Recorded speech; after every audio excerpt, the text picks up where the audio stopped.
We begin in Texas, where one of the strictest abortion laws in the country is now in effect.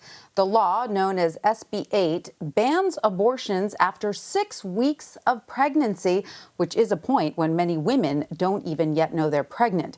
It also allows anyone who helps a woman get an abortion to be sued, and those who are successful in their lawsuit could win at least $10,000.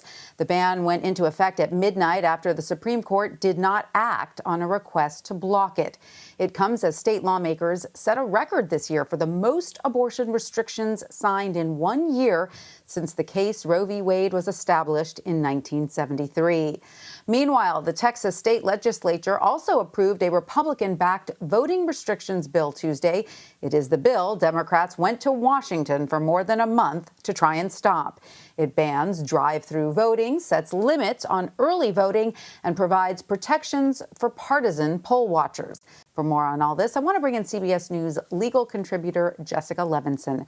Hi, Jessica. Welcome. So let's start with this abortion ban in Texas. Does it violate Roe v. Wade?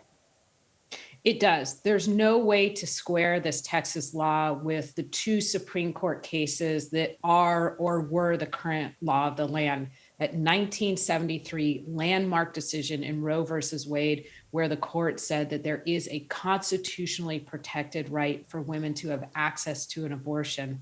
And then what is our current legal standard, that 1992 case, Planned Parenthood versus Casey, which essentially says pre-viability, states can limit access to abortion as long as it's not an undue burden, that limit is not an undue burden.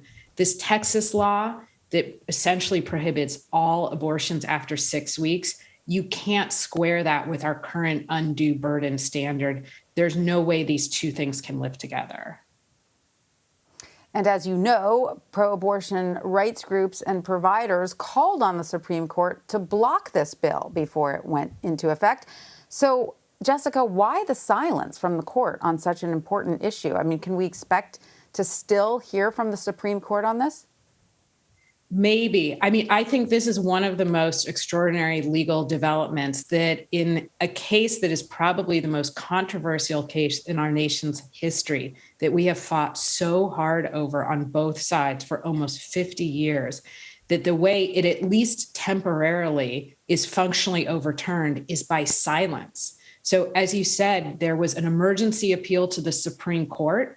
Otherwise, without that emergency appeal being granted, what would happen is what has happened, which is that the Texas law is now in effect.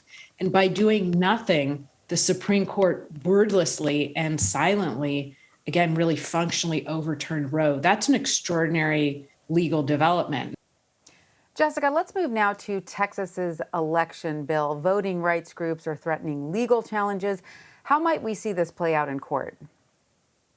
I think we're going to see challenges both under Texas state law and under federal law. So we know that the federal legal issues we'd be looking at are the current version of the Voting Rights Act and the 14th Amendment Equal Protection Clause. The allegations here have been that Texas's law, by doing things like making it harder to vote by mail, by reducing early voting, by requiring more stringent voter ID, by prohibiting vote by drive-through voting, that all of those things disproportionately affect Black and Latino voters. And therefore, it violates Section 2 of the Voting Rights Act and the Equal Protection Clause of the 14th Amendment.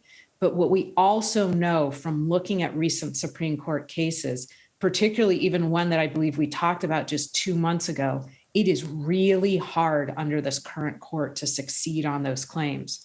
You have to show all but purposeful intent to actually burden minority voters.